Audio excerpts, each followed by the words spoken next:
now we're going to talk about a couple games that happened in the second round that, we'll see. Yeah.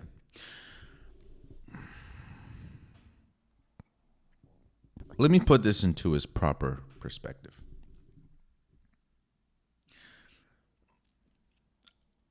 Minnesota is currently up 2-0 against the Nuggets. And both of those games that they won was in Denver. Meaning that Denver has to now win 4 out of the next, 5? 2 of them, or in Minnesota, you completely lost home court advantage.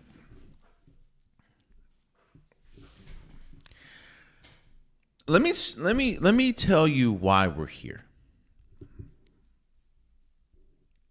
And let me tell you what the disadvantage was for the Denver Nuggets playing the Lakers in round 1.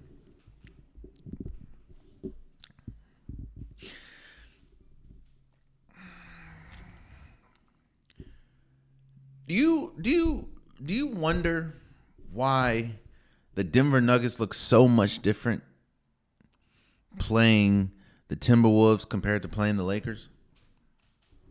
It has nothing to do with the Denver Nuggets. It has everything to do with their opponent. And a lot of media personalities were saying that the Lakers want the Denver Nuggets round 1 because, you get them early. They're not hot. They're not on a roll, which I didn't agree with at all. I don't think. I mean, obviously, as we sit here, the Denver Nuggets beat them 4-1.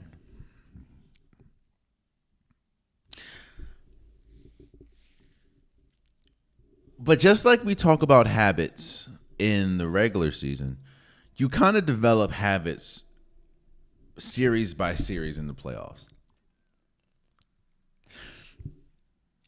And I think, and I'm not disrespecting the Nuggets because obviously they're reigning champions, but I think beating the Lakers gave the Nuggets a false sense of teams to expect or things to expect in this year's playoffs. You see, you're playing a team now that has go-to score, that has no problem scoring, compared to the Lakers that had a huge problem scoring the ball outside of LeBron James and Anthony Davis. You're playing against a team that knows how to finish games. You're playing against a team that knows how to seize crunch time, compared to a team in the Lakers that struggled mightily doing that outside of LeBron James and Anthony Davis.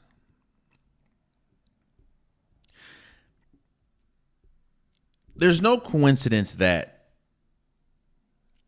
the Timberwolves, when you look at the Timberwolves and the Nuggets just look old and they look bad against the Timberwolves. The Timberwolves are one of the best. Actually, the Timberwolves are the best team in defense. And what in God's name was I saying? The Timberwolves are the best defensive team in basketball. And on top of that, they have scores. They have players that can put the team on their back offensively and said, let's go. Multiple. I mean, people talk about Karl Anthony Towns, right? People forget Karl Anthony Towns had like a 63-point game this year. As much love as Anthony Edwards is getting, and much deserved love, Karl Anthony Towns ain't no scrub. Mike Conley, I know he's older in age. He's not. He's one of the best 3-point shooters in the league.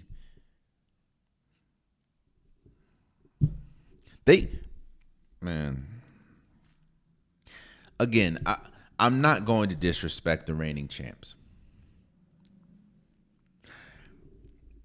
When you have the best player in basketball in Nikola Jokic, who is more than likely going to win the MVP, even though I don't think he deserved it this year, but hey. And when you still have pretty much the entire core that won you a championship just a year ago, I'm not going to disrespect them. I think that they can ultimately, by the time we look up or by the time we talk again, they could be at least down 2-1, or they could win 2 in Minnesota. I don't know. But this Minnesota team feels different. Anthony Edwards is here. He's not arriving. He has arrived. Jaden McDaniels is one of the best defenders in basketball. On-ball defenders. He's in that Drew Holiday class. And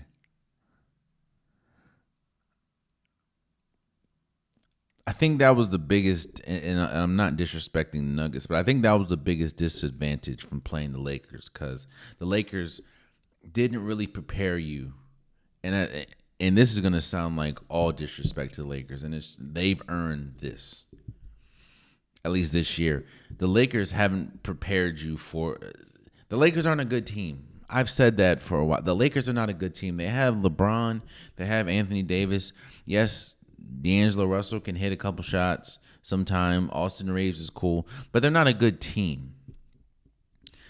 The Timberwolves is probably one of the best, if not the best, cohesive team right now. Mind you, they destroyed the Nuggets game 2.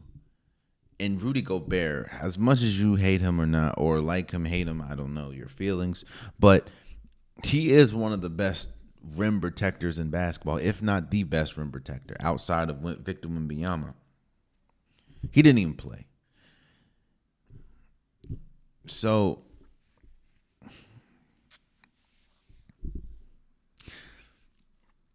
I think that this is, you're obviously seeing,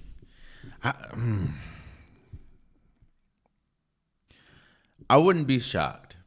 Now, again, I'm still going to go down with the ship because I had the Denver Nuggets winning, obviously, but I wouldn't be shocked if I looked up. I will say this. Out of all the teams in the West, who, out of every single team that has played in these playoffs in the West, the peak has been highest. The team that looked the best when they're playing the best have been the Minnesota Timberwolves. And a lot of that is because of their young stars in Anthony Edwards and Karl Anthony Towns. Remember, Karl Anthony Towns had a torn meniscus, bro. He had the same injury pretty much that Joel Embiid had.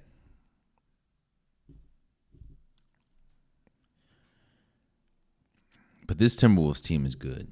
And again, we could be telling a different tale a week from now if the Nuggets get their act. Oh, you know what I want to talk about? I want to talk about the whole Jamal Murray thing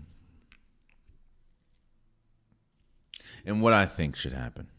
So for people that don't know, or people that didn't watch Game 2, Jamal Murray, and there was really nothing going right for the Nuggets at all. And Jamal Murray had probably one of his worst games as a pro. I think he went like 1 for 12 or 2 for like 13 or something. And this happened twice. Kind of like with the whole Patrick Beverley thing to a lesser extent. He throws a towel out of frustration. He throws a towel at the ref. It hit the ref's feet. Nothing was called. Gets it back. The man then throws a heating pad onto the court while the game is being played. Somebody could have stepped on it, rolled an ankle, broken ankle, something, catastrophic could have happened. Didn't. Moments like this, just like moments like what happened with Patrick Beverley and the fan, precedents need to be set.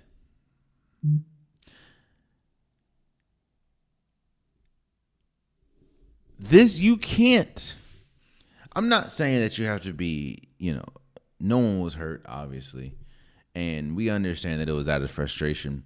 So I don't think that it should be an egregious suspension or anything. But you can't let this happen and not do anything. I think at least a 1-game suspension. Not at least. I think a 1-game suspension and probably a fine should be okay, should suffice. But you can't not suspend him. You can't not do anything because then you're setting an ugly precedent.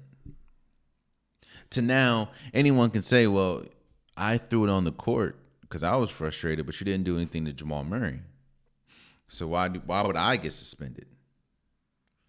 You see, that's why I think the league is going to come down hard on Patrick Beverley. The league is already petrified after what happened years ago with Malice in the Palace and the players and fans, and we know. So as much as the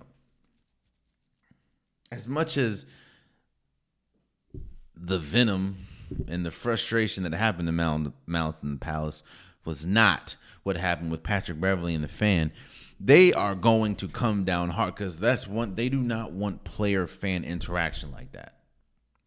And while I think they're going to come down severely on Patrick Beverley, not only that, and on top of that, what happened with the ESPN reporter that happened to be a woman.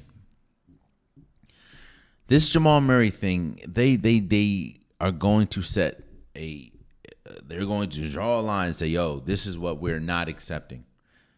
They have to, because trust me, if they do not, and I promise you this is going to happen, if they do not, this will happen again. And the excuse that we're going to hear is, why didn't you do anything, or why didn't you suspend Jamal Murray? So I don't think Jamal Murray is a bad dude. I don't think he had any malice. I just think he was frustrated. We've all been upset. I've said things out of frustration that I may not have, that I probably shouldn't have said. I've done things. Everyone's done things, So I don't think he's a terrible person, but I do think that with every decision comes consequences.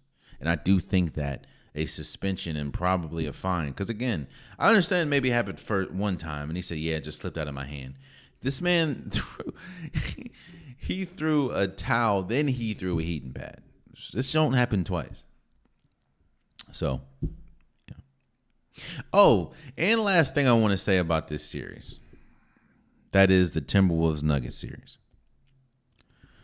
Game 2 was probably the most physical game I've seen in a while, as far as with the new age NBA and how they're calling games. Game 2 was extremely physical.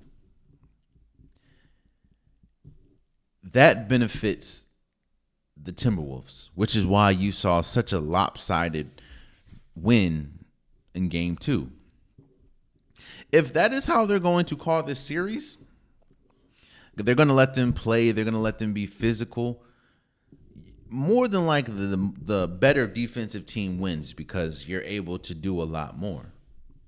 Game 2, for a lesser extent, kind of felt like this was the old days in the NBA as far as how physical they were allowed to be. And that definitely benefits the Minnesota Timberwolves. I will say this. While I still have confidence in the Nuggets because I've seen it, and that was my pick, I know that they can win 4 straight, obviously. My confidence, let me say it like this. If Jamal Murray is suspended Game 3, which I wholeheartedly think he will be, you're already playing away. You're playing in Minnesota in Game 3 without Jamal Murray, who has saved Denver a good number of times in this playoffs. I mean, he has 2-game winners against the Lakers. If you're playing away with no Jamal Murray and they allow the physicality in Minnesota